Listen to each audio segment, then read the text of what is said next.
गुरुर्ब्रह्मा गुरुर्विष्णुः गुरुर्देवो महेश्वरः गुरुः साक्षात् परब्रह्म तस्मै श्री गुरवे नमः. तस्मै श्री गुरवे नमः. नमस्कार.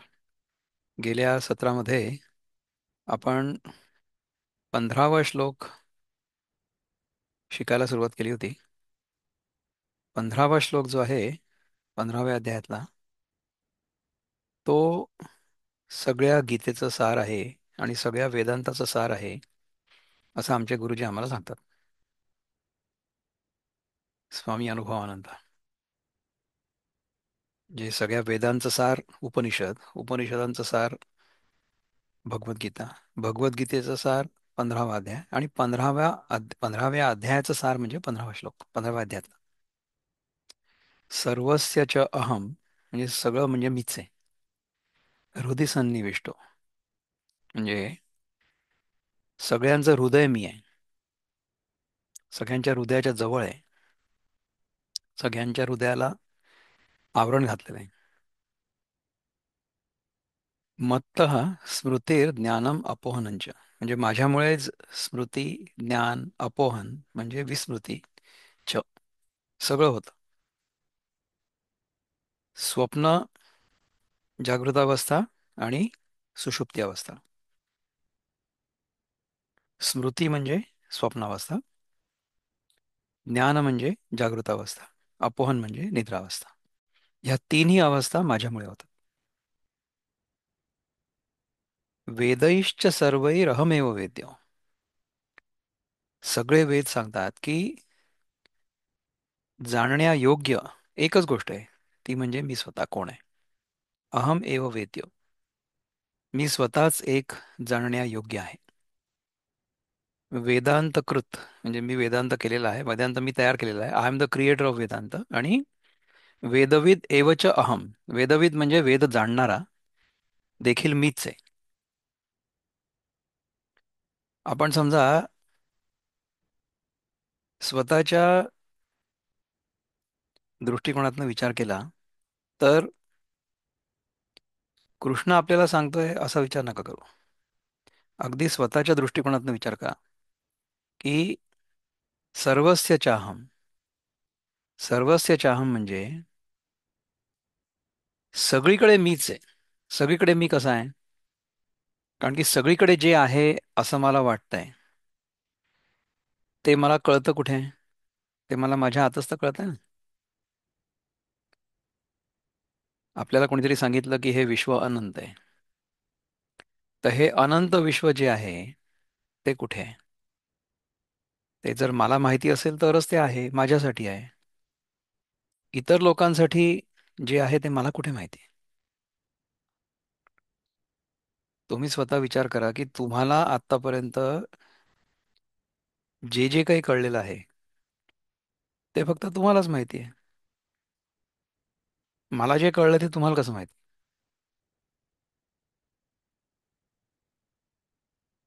तुम्हाला फक्त तुमच्या स्वतःच्याच जाणीवेमध्ये जे काही आहे ते माहिती आहे किंवा जाणवलेलं आहे. म्हणजे सगळीकडे जे आहे असं आपल्याला वाटतंय ते देखील मला माझ्या आतमध्येच कळतंय. जर मी नसेल तर ते सगळं नाहीच आहे. म्हणजे काय आहे की सगळीकडे मीच आहे. मी असल्याशिवाय सगळीकडे असूच शकत नाही. Whatever we call as सगळीकडे, whatever we call as the इदम, whatever we call as the this, हे सगळं मी असल्याशिवाय शक्यच नाही. त्यामुळे कसं आहे की सर्वस्यच्या अहम. हृदय संनिविष्टो. माझ्या हृदयाजवळ माझ्यापेक्षा आणखीन जवळ कोण आहे? म्हणजे मला समजा असं वाटलं की माझी आई माझ्याजवळ आहे, माझे वडील माझ्याजवळ आहे, किंवा माझा एक खूप चांगला मित्र माझ्याजवळ आहे, माझी बायको माझ्याजवळ आहे, माझी मुलं माझ्याजवळ आहेत. आपण त्यांना म्हणतो ना की तुम मेरे दिल के बहुत करीब हो वगैरे अशा प्रकारचे डायलॉग्स आपण ऐकलेले आहेत. पण सगळ्यात जवळ कोण असतं? सगळ्यात जवळ आपणच असतो.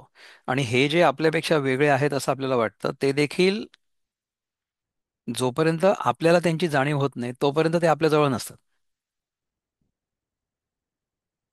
आणि आपण जोपर्यंत त्यांना ते आपल्या जवळ आहेत असं मानत नाही तोपर्यंत ते आपल्या जवळ नसतात. आपण ज्या ज्या गोष्टीला महत्त्व देतो ती ती गोष्ट आपल्या जवळ असते असं आपल्याला वाटतं. हृदय सन्निविष्टो. पण सगळ्यात जवळ कोण आहे? सगळ्यात जवळ तर मीच आहे. माझ्यापेक्षा जवळ आणखीन कोण असू शकतं माझ्या? हृदय सन्निविष्टो. आणि मत्त स्मृतीर ज्ञानम अपोहनम च. मलाच तर स्मृती होते ना.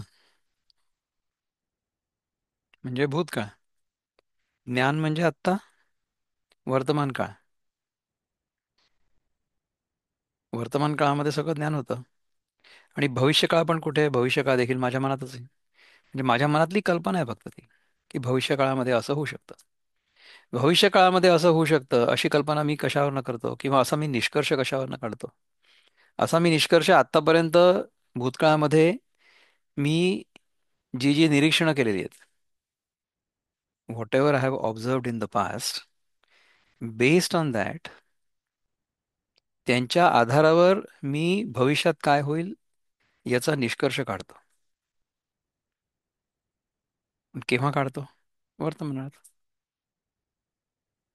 भूतकाळाची स्मृती देखील वर्तमानातच आहे, आणि भविष्य काळातले जे निष्कर्ष आहेत किंवा ज्या कल्पना असतील आपल्या डोक्यातल्या त्या सगळ्या कधी आहेत? आत्ताच आहेत. तर ज्ञान जे आहे ते आत्ता होतं, ह्या क्षणी. पण ते कोणाला होतं? मला होतं. मी असल्याशिवाय ज्ञान शक्यच नाही आहे. मी असल्याशिवाय स्मृती शक्य नाही आहे. आणि विस्मरण कोणाला होतं? विस्मरण देखील तर मलाच होतं ना. मला विस्मरण झालेलं आहे हे मला कळतं ना. आपण पुष्कदा म्हणतो की मी न ह्या व्यक्तीला केव्हा तरी कुठेतरी भेटलो होतो, परंतु मला त्याचं नावच नाही आठवत. त्याचं नाव आठवत नाहीये हे मला माहिती आहे ना. म्हणजे अपोहन किंवा अज्ञान ह्याचं देखील ज्ञान मला आहे ना. तर हा जो मी आहे हा ज्ञानस्वरूप आहे. हा जो मी आहे हा सर्वत्र आहे. आणि जेव्हा हा सर्वत्र ज्ञानस्वरूप असलेला मी मला लक्षात येतो, तेव्हा आनंदाशिवाय आपल्या जीवनामध्ये काहीच नसतं. सर्वत्र असलेला म्हणजे सत, ज्ञान असलेला म्हणजे मी, म्हणजे चित्त. जेव्हा सत आणि चित्त ह्या दोन्ही गोष्टी एकत्र येतात, मला माझ्या सर्वत्र असण्याची जाणीव होते, तेव्हा आतून आनंद जो आहे तो प्रकट होतो. आपल्याला बाहेर आनंद मिळवायची गरज पडत नाही. माझ्याशिवाय न स्मृती होऊ शकते, न जागृत अवस्था होऊ शकते, न ज्ञान होऊ शकतं, न विस्मरण होऊ शकतं, न समाधी होऊ शकते. ह्या सगळ्याच्या सगळ्या अवस्था माझ्यावर आधारित आहेत. माझ्यामध्येच येतात आणि जातात. तर हा जो मी आहे, सगळे वेद ओरडून ओरडून सांगतायत की ह्याचा तुम्ही शोध घ्या. हा एकच जाणण्यायोग्य आहे. बाकी सगळ्या गोष्टी ठीक आहेत त्याच्या जागी, परंतु त्या गोष्टी जर ह्या स्वाध्यायाच्या किंवा या स्वतःच्या शोधाच्या आड येत असतील तर त्या टाळायला पाहिजे. आणि जर त्या गोष्टी मला माझ्या स्वतःच्या स्वरूपाच्या ओळखीकडे घेऊन जाणार असतील तर त्या करायला पाहिजे. तर त्याच्यासाठी अनेक प्रकारचे मार्ग सांगितले. आपण मागच्या वेळेस बघितलं होतं की कर्ममार्ग आहे, किंवा योग मार्ग आहे, किंवा उपासना आहे, किंवा विचार आहे, ज्ञान मार्ग आहे. यापैकी जो आपल्याला जेव्हा सोयीचा वाटेल तेव्हा तो आपण करायला काही हरकत नाही. परंतु या मार्गांच्या पलीकडे काय आहे, किंवा या मार्गांनी जाण्यानंतर आपल्याला साध्य काय होणार आहे, आपण स्वतः कोण आहोत हे आपल्याला लक्षात येणार आहे. तर हेच आपल्याला करायचं आहे.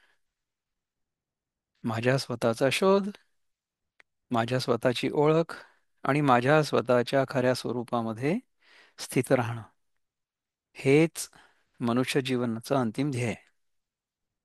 वेदैश्च सर्वैर अहमेव वेद्यो. आणि वेदांतकृत, वेदवेद एवच अहम. वेदांतकृत म्हणजे वेदांत लिहिणारा किंवा वेदांत तयार करणारा मीच आहे. आपण जोपर्यंत स्वतःला संकुचित मी मानत असतो, देवापेक्षा वेगळं मानत असतो, ईश्वरापेक्षा वेगळं मानत असतो, तोपर्यंत आपल्याला असं वाटतं की कृष्णाने सांगितलं की त्यांनी लिहिलेत वेद. अहं. आपल्याला जर खऱ्या स्वरूपाची जाणीव झाली, तर वेदांमध्ये जे काही लिहिलं गेलेलं आहे ते आपल्याला आतून जाणवायला लागेल. त्याच्यानंतर वेद वाचायची गरज नाही पडणार. वेद आपल्या वाणीतून, वेद आपल्या जीवनातून, वेद आपल्या व्यवहारातून प्रगट होतील. म्हणून तर संतांचं जीवन आपण आदर्श मानतो, कारण की संतांच्या जीवनामध्ये वेद प्रगट होत. त्यामुळे वेदांतकृत, ज्याच्या आचरणातून, जीवनातून, वाणीतून, देहबोलीतून वेद प्रगट होतील, तो वेदांचा कर्ताच तर झाला ना. आणि तो कर्ता झाला कसा? कारण की तो वेदविद आहे. त्यांनी वेदांचं मर्म ओळखलेलं आहे. म्हणजे काय, की त्यांनी स्वतःला ओळखलेलं आहे. ज्यांनी स्वतःला ओळखलेलं आहे, ज्यांनी स्वतःला सगळीकडे बघितलेलं आहे, जो स्वतःचाच विस्तार सगळीकडे बघतोय, तो त्या विस्ताराच्या प्रेमामध्ये असणार नाही का? आपल्या मुलावर जसं आपल्या आईचं प्रेम असतं, कारण की आपलं मूल म्हणजे आपलाच विस्तार आहे असं आईला वाटतं.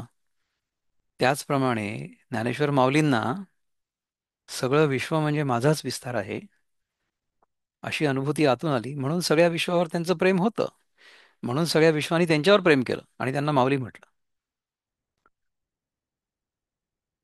हे जर आपल्याला लक्षात आलं की सगळीकडे मीच भरून राहिलेला आहे, माझ्याशिवाय दुसरं इथे कुठे काही नाहीच, एव्हरीथिंग इज मी, तर त्याच्यानंतर आपल्या जीवनामध्ये आनंदाशिवाय दुसरं काहीच नसेल, असं होईल. So we are now going to look at the Dnyaneshwari. आपल्या ज्या उरलेल्या ओव्या होत्या त्या सगळ्या आपण पुन्हा एकदा बघणार आहे.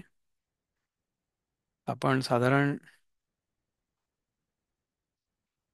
432 वगैरे पर्यंत आलो होतो. हं?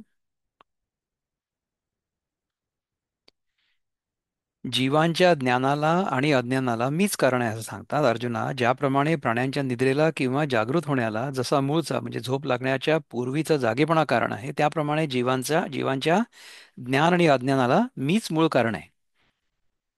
ज्याप्रमाणे सरपत्वाला दोराच्या यथार्थ ज्ञानाला मूळ म्हणजे कारण जसा दोरच म्हणजे दोराचं मूळ स्वरूप आहे, त्याप्रमाणे ज्ञानाचा अथवा अज्ञानाचा व्यवहार माझ्याकडूनच सिद्ध होतो. म्हणजे या दोन्ही व्यवहारांना माझीच सत्ता कारणीभूत आहे. म्हणोनी जैसा असे तैसया, माते नेणोनी धनंजया, वेदू जाणो गेला तव तया, जालिया शाखा. म्हणून अर्जुना, जसा मी आहे तशा मला न जाणून वेद जाणायला गेला, तो मी वेदांकडून यथार्थ न जाणल्या गेल्यामुळे त्या वेदाचे भाग झाले. म्हणजे एका वेदाला तो पूर्णपणे कळला नाही, त्यामुळे चार वेगळे वेद झाले आणि चारही वेगळ्या वेदांमधनं पुन्हा त्याच माझ्या स्वरूपाचं वर्णन झालं. अयम आत्मा ब्रह्म, प्रज्ञानम ब्रह्म, हं? अहम ब्रह्मास्मी आणि तत्वमसी. ही चार महावाक्य चार वेगवेगळ्या वेदांमध्ये आली. म्हणजे काय, की चारही वेदांनी ते वेगळे जरी झालेले असले तरी सुद्धा एकच गोष्ट सांगितली. कुठली गोष्ट सांगितली? की मी एकच असा आहे की जो जाणण्यायोग्य आहे. तरी तिही शाखाभेदी, मीची जाणीजे त्रिशुद्धी, जैसा पूर्वापरा नदी समुद्रची ठी. तरी वेदाच्या त्या वेगवेगळ्या शाखांनी मीच एक खरोखर जाणला जातो. तो कसा? तर ज्याप्रमाणे पूर्वेकडून किंवा पश्चिमेकडून वाहणाऱ्या नद्यांना शेवटी एक समुद्रच मिळण्याचं ठिकाण होतं. आणि महासिद्धांतापासी श्रुती हारपती शब्देसी, जैसिया सगंधा आकाशी वात लहरी. आणि एकमेवा द्वितीय ब्रह्म या महासिद्धांताजवळ ज्याप्रमाणे वेद शब्दांसह नाहीसे होतात, ज्याप्रमाणे वाऱ्याच्या गंधयुक्त झुळका आकाशात नाहीशा होतात, तैसे समस्तही श्रुती जात, ठाके लाजिले ऐसे निवांत, ते मीची करी यथावत प्रगट होनिया. त्याप्रमाणे सर्व वेद लाजल्यासारखे निवांत राहतात. म्हणजे त्यांच्या अर्थाचा बहुतेक लोप झालेला असतो. ते मी प्रगट करून यथावत करतो. आता याचं जर आपण थोडंसं पुन्हा एकदा वाचून समजून घ्यायचा प्रयत्न करू. आणि एकमेवा द्वितीयम ब्रह्म, एकमेवा द्वितीयम ब्रह्म म्हणजे एकमेव आणि अद्वितीय, एकच गोष्ट आहे, त्याला दुसरं काही नाहीच आहे. त्या महासिद्धांताजवळ ज्याप्रमाणे वेद शब्दांसह नाहीसे होतात. मला सांगा की समजा मला माझ्या अद्वैताची जाणीव झाली. मला जर असं लक्षात आलं की ते माझ्या व्यतिरिक्त दुसरं काही नाहीच आहे, तर मी कोणाशी आणि काय बोलू? म्हणजे वेद देखील तिथे शांत होतील, बोलायला काही उरणारच नाही. आणि माझा जो स्वतःच्या अस्तित्वाचा अनुभव आहे, तो मी कोणाला सांगू?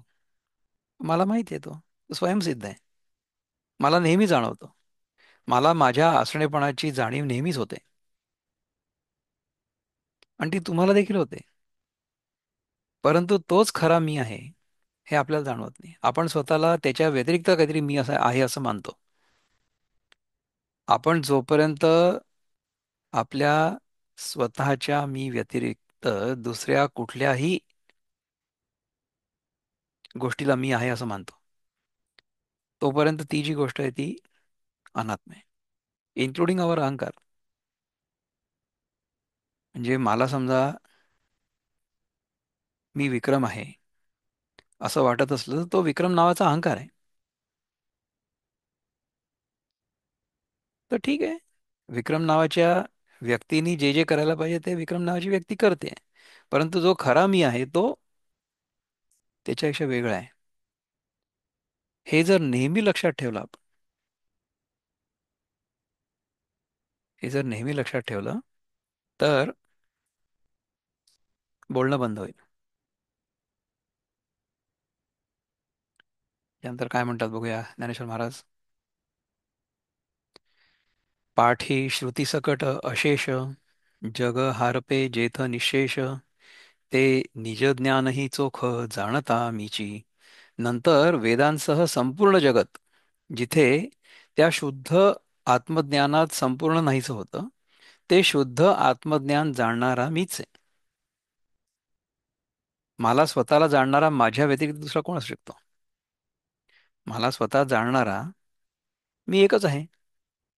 मला पूर्णपणे जाणणारा मी एकच आहे. ह्याच्या व्यतिरिक्त दुसरं काही नाहीच आहे. दुसऱ्या कोणालाच मी पूर्णपणे माहिती नाही आहे. त्यामुळे आमचे गुरुजी स्वामीजी सांगतात, ते म्हणतात की बायोग्राफी किंवा इव्हन ऑटोबायोग्राफी कोणी लिहू नये. बायोग्राफी जर कोणी लिहिली, तर ती बायोग्राफी म्हणजे त्यांच्या दृष्टिकोनातून त्यांनी जे काही आकलन केलं असेल, ज्या व्यक्तीची बायोग्राफी लिहिली जाते आहे ते असेल. म्हणजे समजा मी म्हटलं की मी कोणाची तरी बायोग्राफी लिहितो, म्हणजे मग काय होईल की ते मला ती व्यक्ती जशी कळलेली आहे तसं मी त्यांच्याबद्दल लिहीन ना.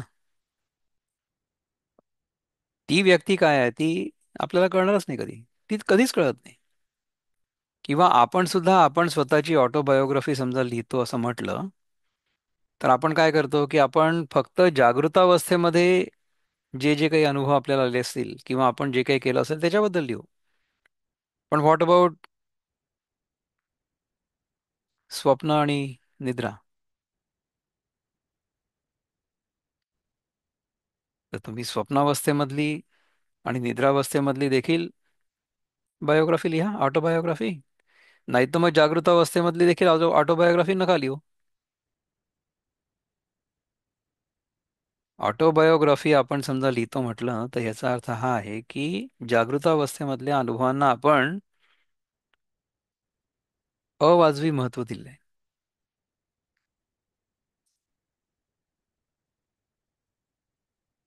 आपल्याला जे काही अनुभव आले त्या अनुभवांच्या आधारावर समजा आपण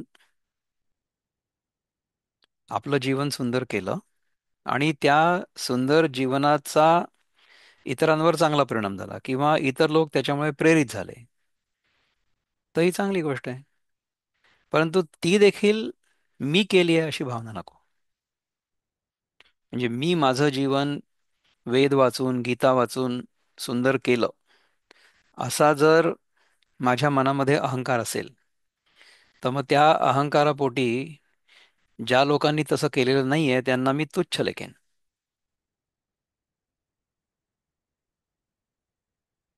ह्याच्यापेक्षा जास्त दंभ असू नाही शकत. ह्याच्यापेक्षा जास्त मूर्खपणा काही असू नाही शकत. गीतेच्या अभ्यासामुळे माझ्या जीवनात खूप शांती आली आणि ती शांती माझ्या सान्निध्यात किंवा माझ्या संपर्कात जे लोक आलेत त्यांना देखील मिळाली. त्याच्यासाठी मी काहीच केलं नाही. मी फक्त माझ्या स्वरूपाच्या शांतीमध्ये नेहमी राहिलो. ती शांती इतरांना मिळाली याच्यामध्ये माझं काय कर्तृत्व.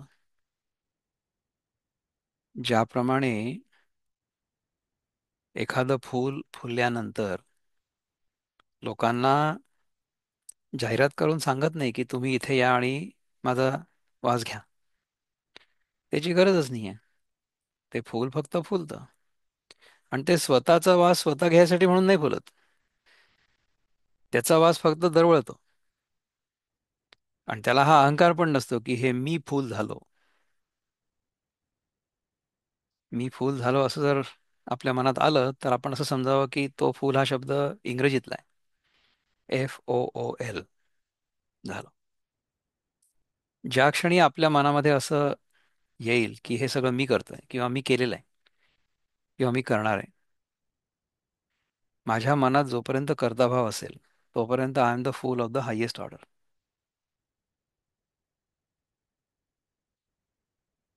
गीतेच्या अभ्यासामध्ये मला आनंद मिळाला, आनंद मिळतोय, तर तो आनंद मी घेत राहावा.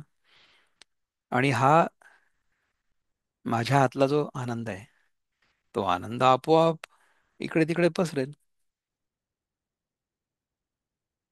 आनंद जो पसरतो सगळीकडे त्याची प्रक्रिया मी तयार केली का? नाही. आनंद जो आहे तो मी तयार केला का? नाही. तो तर स्वयंसिद्धच आहे.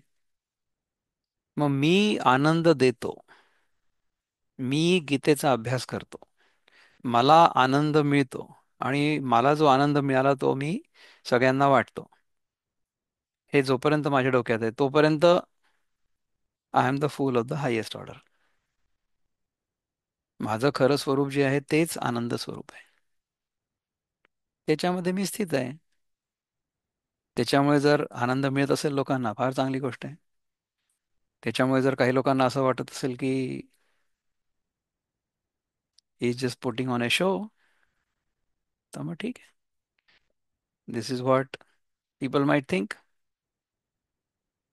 जाकी रही भावना जैसी, प्रभू सुरत तिनं देखी तैसी. आपल्याला अगदी प्रत्यक्ष भगवंत जरी आपल्या समोर आला तरी सुद्धा आपण त्याला आपलं मन जसं असेल ना तसं ओळखू. म्हणजे भगवान श्रीकृष्ण अर्जुनाच्या जीवनात होते, परंतु अर्जुनाने त्यांना आपला सखा, आपला मित्र, आपला कझिन म्हणून ओळखलं. दुर्योधन दुःशासनाने त्याला शत्रू म्हणून ओळखलं. कंसाने त्याला मारेकरी म्हणून ओळखलं. तर जाकी रही भावना जैसी, प्रभू मुरत तिनं देखी तैसी. प्रभू जरी आपल्या जीवनात आला तरी सुद्धा आपण त्याला आपल्या डोळ्यावर जो काही चष्मा लागलेला असेल, ज्या रंगाचा चष्मा लागलेला असेल त्या रंगातनं बघू. तर आपल्या डोळ्यावर जर काम, क्रोध, लोभ, मोह, मद, मत्सर या सगळ्या गोष्टींचा चष्मा लागलेला असेल तर आपल्याला तसं दिसेल तो भगवंत. म्हणजे मी देवळात जातो आणि कृष्णाला म्हणतो की कृष्णा, मला परीक्षेत पास कर किंवा मला लॉटरी लागू दे. म्हणजे काय आहे की माझ्या डोळ्यावर कामाचा चष्मा आहे कृष्णाकडे गेल्यानंतर. त्यामुळे मला कृष्ण असं वाटेल की तो कामनापूर्तीचं साधन आहे. समजा लॉटरी नाही लागली, तर मग त्याच कृष्णाकडे जाऊन मी त्याला रागवीन, की काय मी तुझं एवढं सगळं केलं, मी एवढी दक्षिणा दिली, अमुक केलं तमुक केलं, एवढी उपासना केली, तरी मला लॉटरी नाही लागली. क्रोध. नाही तर लोभ. जेवढा यश आणखीन जास्त पाहिजे, जास्त पाहिजे, जास्त पाहिजे. मोह. मोह म्हणजे मला मी कोण आहे हे मला माहितीच नाही. म्हणून मी त्याला माझ्यापेक्षा वेगळा मानतोय आणि त्याच्याकडनं गोष्टी मागतोय. नाही तर मद. हा. तू कुठला Krishna? You are nobody, you are just pretending to be Krishna. मद किंवा मत्सर. मत्सर म्हणजे माझ्याकडे तर काहीच नाही परंतु ह्याच्याकडे सगळं आहे. मला त्याचा हेवा वाटतो, मत्सर वाटतो. तर जसं माझं मन असेल तसं देव जरी आला माझ्या आयुष्यात तरी मला तसं दिसत. तर आपल्याला जर बाहेर पावित्र्य मांगल्य दिसत नसेल, तर याचा अर्थ ते अमांगल्य किंवा ती अपवित्रता ही माझ्या डोक्यात आहे, माझ्या मनात आहे. म्हणून मला जगामध्ये सगळीकडे सगळं वाईटच दिसतंय. माझ्या मनात जर वाईट विचार असेल, तर तसाच विचार इतर लोकांच्याही मनात असेल असं मला वाटतं. इतर लोकांना देखील आपण आपल्या डोळ्यावर जो चष्मा लावलेला असेल त्या रंगात बघत असतो.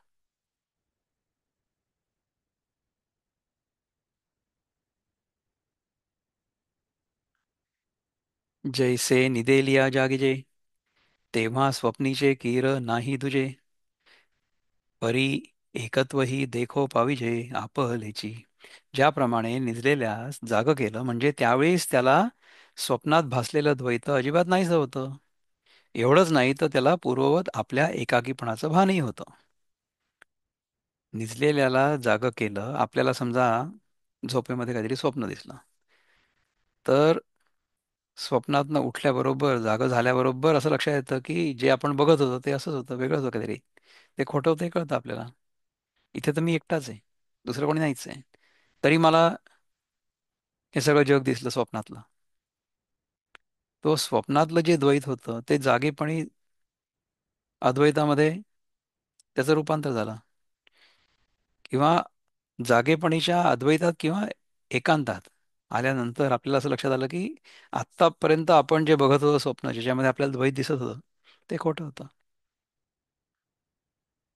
तर जागेपणी आपल्याला हे जे सगळं द्वैत दिसतंय, हे सगळं द्वैत आभासात्मक असून आणि खरा मी जो आहे तो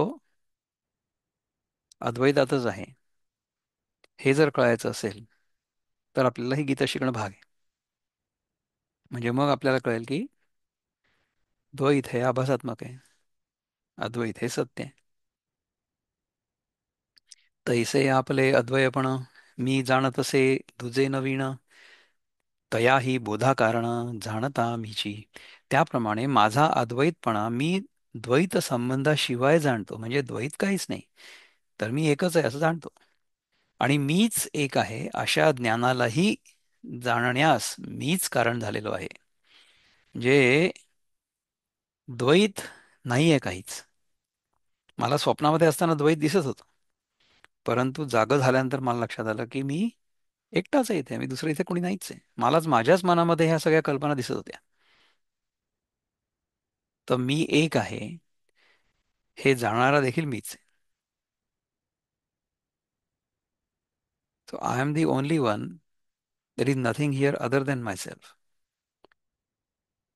this, even this I know. Vedanta कृत. मग आगी लागलिया कापुरा, ना काजळी ना वैश्वानरा, उरणे नाही वीरा जया परी. मग कापुराला अग्नी लागला असताना अर्जुन, हे अर्जुना, ज्याप्रमाणे काजळी म्हणजे किंवा राख किंवा अग्नी काहीच उरत नाही. कापूर पूर्ण जळून गेला की मग काहीच उरत नाही ना खालती.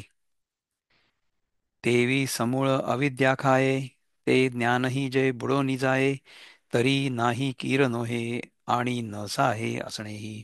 त्याप्रमाणे संपूर्ण अविद्येला नाहीसं करणारं जे ज्ञान, ते देखील जेव्हा नाहीसं होतं, तेव्हा जे आत्मस्वरूप म्हणजे नाही असं खरोखर नाही, मग आत्मस्वरूप आहे असं म्हणा, तर त्याला आहे हेही म्हणणं सहन होत नाही. आता संपूर्ण अविद्येला नाहीसं करणारं ज्ञानही जेव्हा नाहीसं होतं,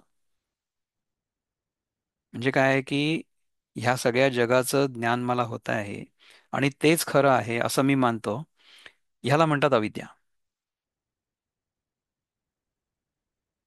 म्हणजे मी जाणणारा, म्हणजे मी, दिस इज आत्म, आणि जे जाणलं जातं ते अनात्म. I am the knower and whatever I know is the known. So I the knower knows whatever needs to be non.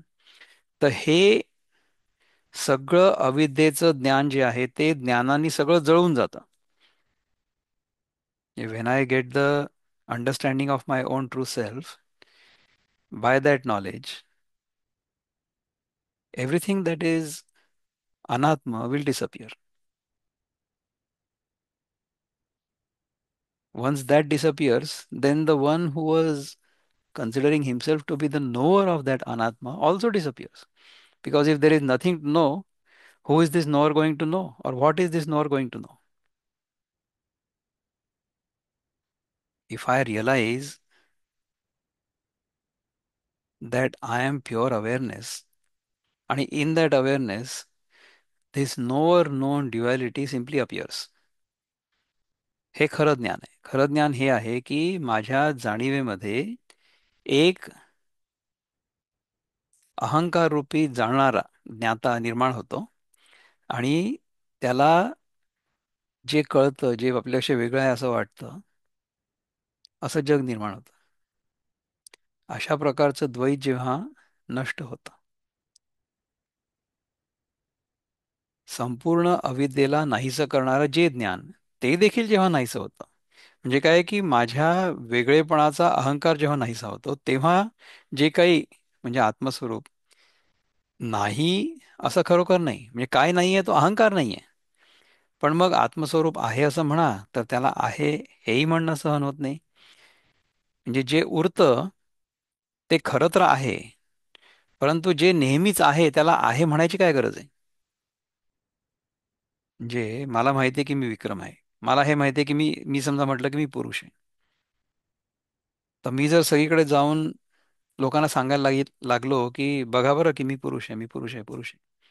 ते सांगायची काही गरज आहे का? मी तर आहेच. त्याचप्रमाणे आपलं जे असणं आहे, ते असणं आपल्याला कोणाला सांगायची गरज नाहीये. ते असणं आहेच. ते आपल्याला माहिती आहे. त्यामुळे मी आहे असं कोणाला सांगायची काही गरजच नाही ना. किंवा मी आहे की नाही हे असं कोणाला विचारायची पण गरज नाही आहे. माझं असणे पण नेहमी आहेच. त्यामुळे त्याला आहे कसं म्हणणार आपण, आणि आहे हे कोणाला सांगणार आपण? नाही पण असं असं पण म्हणू शकत नाही, आणि आहे असंही म्हणणं सहन होत नाही. तर हे आहे नाहीच्या पलीकडे जे आहे, ते माझं खरं स्वरूप आहे. त्याला आहे पण म्हणता येऊ शकतं, नाही पण म्हणता येऊ शकतं, किंवा आहेही म्हणता येत नाही आणि नाही म्हणता येत नाही. पै विश्व घेऊन गेला मागेसी, तया चोरा ते कवणके गिवसी, जे कोणी एकी दशा ऐसी शुद्ध ते मी. मागासह जो विश्व घेऊन गेला, त्या चोराला कोण कुठे शोधील? अशी जी कोणी एक शुद्धावस्था आहे, ती मी आहे. मागासह जो विश्व घेऊन गेला. मागासह म्हणजे आता माग म्हणजे आता आपण समजा एखाद्या गोष्टीचा माग घेतला असं म्हणतो ना, ते तसं असावं असं मला वाटतं. मागासह जो विश्व घेऊन गेला, या विश्वाच्या मागे असलेला जो मी होता ज्ञाता, ते विश्व पण गेलं आणि ज्ञाता पण गेला. Both of them disappeared in the pure awareness. मागासह जो विश्व घेऊन गेला, त्या चोराला कोण कुठे शोधील? किंवा समजा एखादा चोर एखादी चोरी करून गेला आणि त्यांनी काही मागे ट्रेल नाही सोडली, ह्याला माग म्हणू शकतो आपण. की मागासह म्हणजे without leaving any trail a thief has stolen the entire world and has disappeared.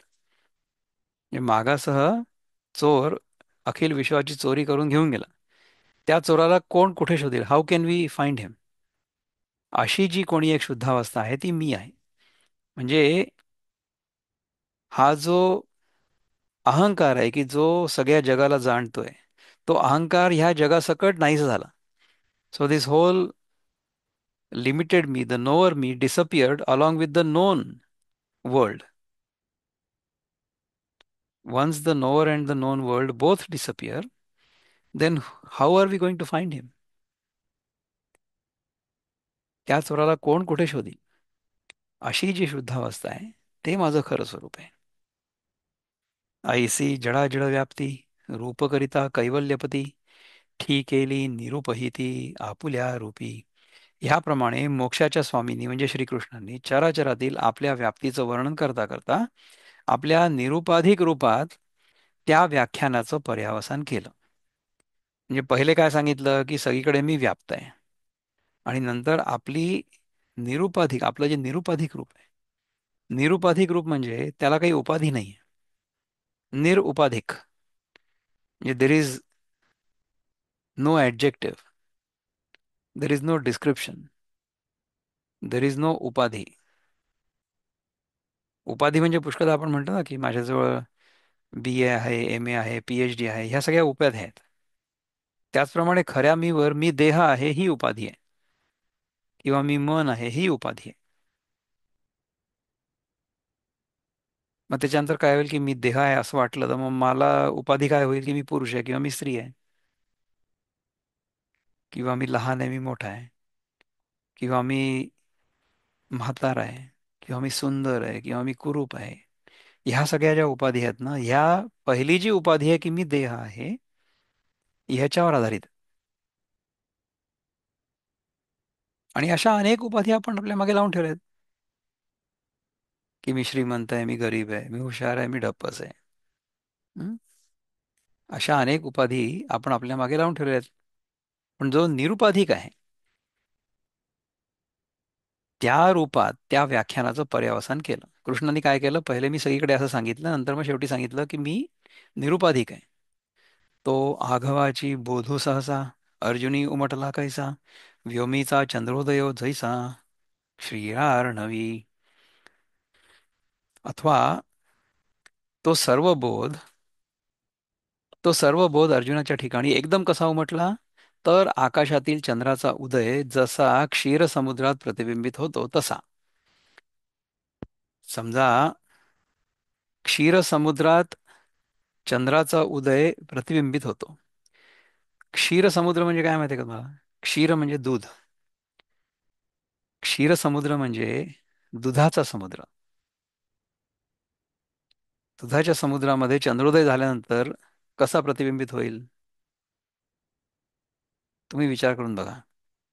दुधाच्या समुद्रामध्ये चंद्राचं प्रतिबिंब कसं दिसेल? चंद्राचं प्रतिबिंब दिसेल का? सगळ्याचा सगळा जो समुद्र आहे तोच चंद्रासारखा दिसेल. पांढरा पांढरा पांढरा पांढरा, त्याच्यामध्ये चंद्राचं प्रतिबिंब नाही पडणार. चंद्र त्या सगळ्या क्षीरसमुद्राला पुरून उरेल. The hole Kshirsamudra will be चंद्राचं प्रतिबिंब. म्हणजे काय आहे की मीच सगळीकडे आहे, हे पहिले कृष्णाने सांगितलं. आणि नंतर मग निरुपाधिक रूप सांगितलं त्याचं.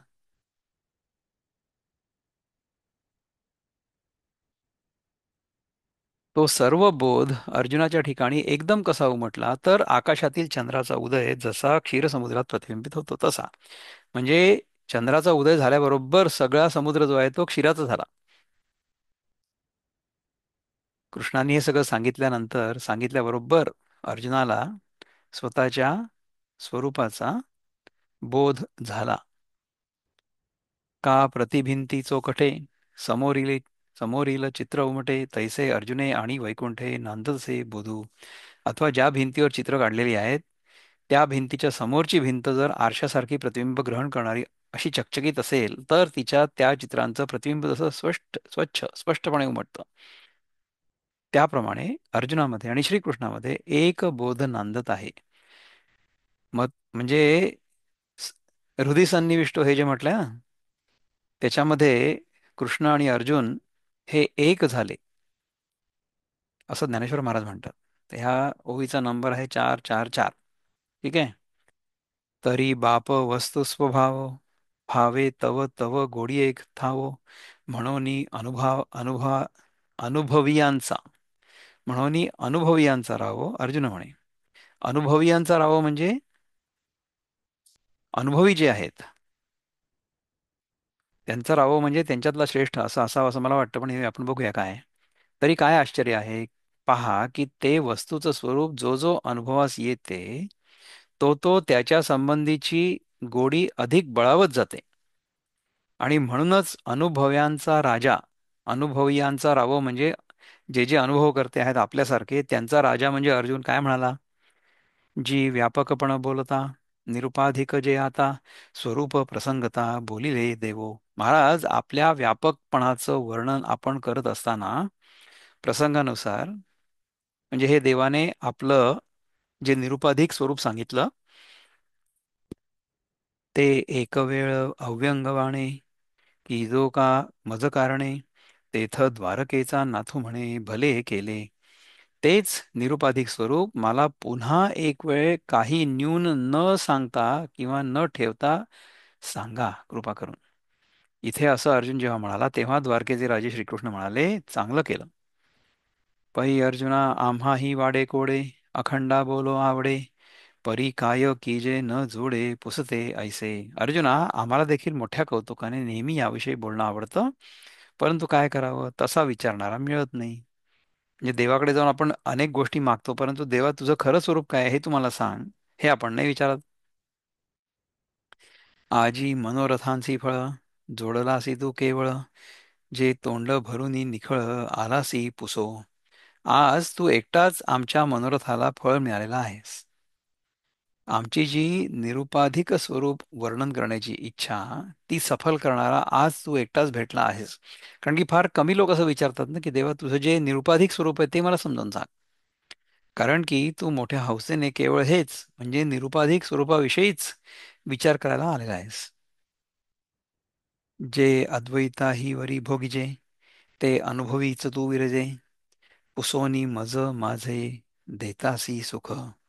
अद्वैताही पलीकडला जो जो अनुभव भोगायचा, त्या अनुभवाचा म्हणजे तो अनुभव घ्यायला तू सहाय्य करणारा आहेस. आणि निरुपाधिक स्वरूपाविषयी प्रश्न विचारून तू माझं सुख मला देतो आहेस. म्हणजे बघा की कृष्णाचं खरं स्वरूप काय आहे. कृष्णाचं खरं स्वरूप जे आहे ते निरुपाधिक आहे. तर त्या स्वरूपाबद्दल जिज्ञासा जेव्हा अर्जुन करतो, तेव्हा अर्जुनाला, तेव्हा कृष्णाला खूप बरं वाटतं. कारण की असा प्रश्न विचारणारे फार कमी लोक असतात.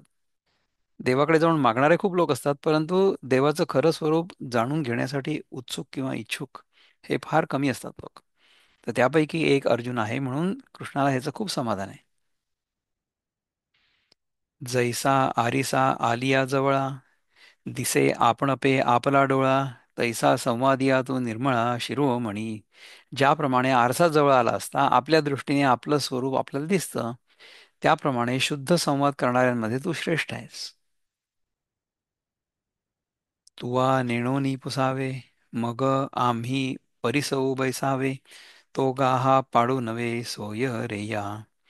तुला ही गोष्ट कळत नाही, म्हणून तू ती विचारावी आणि मग ती गोष्ट तुला ऐकवण्याकरता आम्ही तयार व्हावं. आवडते अर्जुना, त्याच्यासारखा हा प्रकार नाहीये.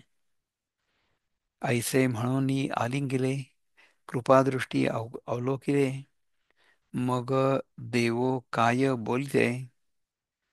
काय बोलिले अर्जुनीसी. असं म्हणून देवांनी अर्जुनाला आलिंगन दिलं आणि कृपादृष्टीने त्याला पाहिलं. आणि मग अर्जुनाशी देव काय बोलले? पै दोही बोठी एक बोलणे, दोही चरणी एक चालणे, तैसे पुसणे सांगणे तुझे माझे. जसे दोन ओठ पण बोलणं एक, पाय दोन पण चालणे एक, त्याप्रमाणे तो पुसणारा आणि मी सांगणारा. पुसणारा म्हणजे विचारणारा, पूछणारा, पूछणेवाला. त्याप्रमाणे तू पुसणारा आणि मी सांगणारा. पुसणारा म्हणजे जमीन पुसणारा नाही, पुसणारा म्हणजे विचारणारा. आणि मी सांगणारा हा, ह्या आपल्या दोघांचा अभिप्राय एकच आहे. तो काय आहे? एवम आम्ही तुम्ही येथे देखावे एका अर्थाते, सांगते पुसते येथे दोन्ही एक. ह्याप्रमाणे प्रस्तुत श्रीकृष्ण म्हणतात, अर्जुना, आम्ही व तू एक वस्तुरूप आहोत असं तू समज. या प्रसंगी व्याख्यान करणारा उपदेशक मी आणि प्रश्न करणारा तू श्रोता, असे तत्वतः दोघेही एकच आहेत. They are not different from each other. ऐसा बोलत देवो भुलला मोहे, अर्जुना ते आलिंगुनी ठाये, मग बिहाला म्हणे नोये आवडी हे. मग बिचकले आणि म्हणाले की हे ऐक्याचं प्रेम या ठिकाणी उपयोगाचं नाही. झाले इक्षुरसाचे ढाळ, तरी लवण देणे किडाळ, जे संवाद सुखाचे रसाळ नासेल तिथे. कोणत्याही पदार्थाला मीठ लावलं असताना त्या पदार्थाला रुची येते. तरी पण उसाच्या रसाच्या बनलेल्या ढेपीला रुची करता मीठ लावणं वाईट आहे. कारण त्या योगाने गुळाला रुची नवीन न येता गुळाच्या असलेल्या गोडीचा नाश होईल. त्याप्रमाणे ऐक्याचं प्रेम हे चांगलं आहे, परंतु संवादाच्या प्रसंगी ते चांगलं नाही. कारण त्यामुळे संवाद सुखाची असलेली गोडी नाहीशी होईल. आपल्या डोक्यामध्ये समजा फक्त अद्वैत असलं, तर मग द्वैतामध्ये आपली ही जी चर्चा होते तिचा आनंद आपल्याला नाही मिळणार ना. द्वैतामध्ये सुद्धा सुख आहे, अद्वैतामध्ये अर्थात परम सुख आहे. परंतु अद्वैतामधली निष्ठा आपली जरी दृढ असली तरी सुद्धा व्यवहारामध्ये द्वैतामध्ये आपल्याला काम करणं भाग आहे. तर इथे जे काम करावं लागतंय ते काम आपण चुपचाप करावं, आनंदाने करावं. आधीच आम्हा यया काही, नर नारायणासी भिन्न नाही, परी आता जिरो माझ्या ठाई, वेगू हा माझा. आम्ही नारायण आणि हा अर्जुन नर असल्यामुळे आम्हा दोघांचंही मूळचाच आम्हा दोघांमध्ये मूळचाच भिन्नपणा नाहीये. पण ही माझी ऐक्य प्रेमाची उकळी माझ्या ठिकाणी आता नाहीशी हो. या बुद्धी सहसा श्रीकृष्ण म्हणे वीरेशा, पै गा तो वा कैसा प्रश्न केला. अशा बुद्धीने श्रीकृष्ण एकदम म्हणाले, हे वीर श्रेष्ठ अर्जुना, तो प्रश्न तू कसा केलास? जो अर्जुन श्रीकृष्णी विरत होता, तो परतोनी मागुता, प्रश्नावळीची कथा ऐको आता. जो अर्जुन श्रीकृष्ण स्वरूपात म्हणजे देहबुद्धी विसरून नाहीसा झालेला होता, नाहीसा होत होता, म्हणजे देवाशी ऐक्यात तो येत होता. So he was becoming one with God. तो आपण केलेल्या अनेक प्रश्नांची उत्तरं ऐकण्याकरता पुन्हा माघारी आला. Again he came back into देहबुद्धी. तेथ सद्गदे बोले, अर्जुने जी जी म्हणितले, निरुपाधिक आपुले रूप सांगा. यावर अर्जुन कंठ दाटून म्हणाला, महाराज, आपलं निरुपाधिक स्वरूप तुम्ही सांगा. असं मी म्हणालो. यया बोला तो शारंगी, तेची सांगावया लागी, उपाधी दोन्ही भागी निरूपित असे. असं अर्जुनाने म्हटल्यानंतर तो शारंगधर श्रीकृष्ण तेच सांगण्याकरता उपाधी दोन प्रकारांनी सांगायला लागला. पुसिलिया निरुपाहित, उपाधिका येथे सांगे येत, हे कोणाही प्रस्तुत गमे जरी. अर्जुनाने निरुपाधिक स्वरूपासंबंधीने प्रश्न विचारला असता देव आणि उपाधी, देव इथे उपाधी काय सांगत आहेत असं जर सध्या कोणालाही वाटत असेल, काय रेफरन्स दिलाय 15,463, त्याच्यामध्ये पाहू आपण जेव्हा जाऊ तेव्हा. दिस इज 15,463. आता त्याच्यानंतरचा श्लोक आहे म्हणजे ओवी, की तरी ताकाचे अंश फेडणे, याची नाव लोणी काढणे, चोखाची शुद्धी तोडणे, किडची जेवी. तर मंथन करून दह्यातून ताकाचा भाग वेगळा करणं, यालाच कोणी लोणं काढणं असं म्हणतात, लोणी काढणं असं म्हणतात. अथवा ज्याप्रमाणे शुद्ध सोनं शोधायला अशोधित धातू निवडून त्यातून हिणकस धातू बाहेर काढावे लागते. So when we get the ore like the gold core, we do a lot of chemical processes on it, आणि त्यातनं हिणकस धातू बाहेर काढावे लागते. तर जे सोन्या व्यतिरिक्त आहे ते तर आपल्याला वेगळं करावं लागेल ना. बाभुळीची सारावी होई, बाभुळीची सारावी हाते, परी पाणी तव असे आईते, अभ्रची जावे गगनते सिद्धची की. पाण्यावरचे गोंडाळ, पाण्यावरचे गोंडाळ हाताने एका बाजूला सारावे, पण पाणी जसं आहे तर असतं. अथवा आकाशातील ढगच गेले की मग आकाश स्वतः सिद्ध तर आहेच. वरील कोंडियाचा गुंडाळा, झाडूनी केला वेगळा, कणू घेता विरंगळा, असे हे काही. धान्यावरील कोड्यांचं आच्छादन दूर झाडून केलं की शुद्ध धान्य घेण्यास काय हरकत आहे. तैसा उपाधी उपहिता, तैसा उपाधी उपहिता, शेवटू जेथ विचारिता, ते कोणाचंही न बुजता निरुपाधिक. ह्याप्रमाणे विचार करायला लागलं असता, याप्रमाणे विचार करायला लागलं असता अज्ञानादी उपाधी आणि त्यांच्या आणि त्या उपाधींच्या संबंधाने असणारं उपाही चैतन्य, ह्या दोन्हींचा ज्या स्वरूपी शेवट होतो ते निरुपाधिक ब्रह्म, शुद्ध चैतन्य हेच होय. हे कोणताही नुसता हे कोणताही किंवा हे कोणालाही न पुसता खुशाल समजावं. हे कोणाला विचारू नका, पण असं आहे असं समजा. काय समजा? की अज्ञानादी उपाधी आणि त्या उपाधींच्या संबंधाने असणारं उपाधी चैतन्य, ह्या दोन्हींचा ज्या स्वरूपी शेवट होतो ते निरुपाधिक सत्य चैतन्य म्हणजे मीच आहे. हे कोणालाही न पुसता कुशल समजावं. जैसे न सांगवणे तरी सांगवणेवरी, जैसे न सांगणेवरी, बाळा पतीसी रूप करी, बोल निमालेपणे विवरी, अर्च अचर छाते. नवीन लग्न झालेल्या लहान मुलीला वेगवेगळ्या पुरुषांचं नाव घेऊन हा तुझा नवरा का असं विचारत असता, प्रत्येक नावाला नाही नाही नाही म्हणून म्हणणारी मुलगी ज्या नवऱ्याच्या नावाच्या उच्चारावर लाजेने मुरगून गप्प बसते, त्या न बोलण्यातच ती आपला नवरा दाखवते. त्याप्रमाणे स्थूल सूक्ष्म प्रपंच हा परमात्मा आहे असं विचारलं असता श्री श्रुती वधू तो प्रपंच मानायला, तो प्रपंच परमात्मा नाही असं सांगतं, आणि शब्दांकडून न होणाऱ्या परमात्म्याचं स्वरूप लक्षण आलं म्हणजे गप्प बसते. आणि या गप्प बसण्यातच परमात्म्याच्या स्वरूपाला सुचवते.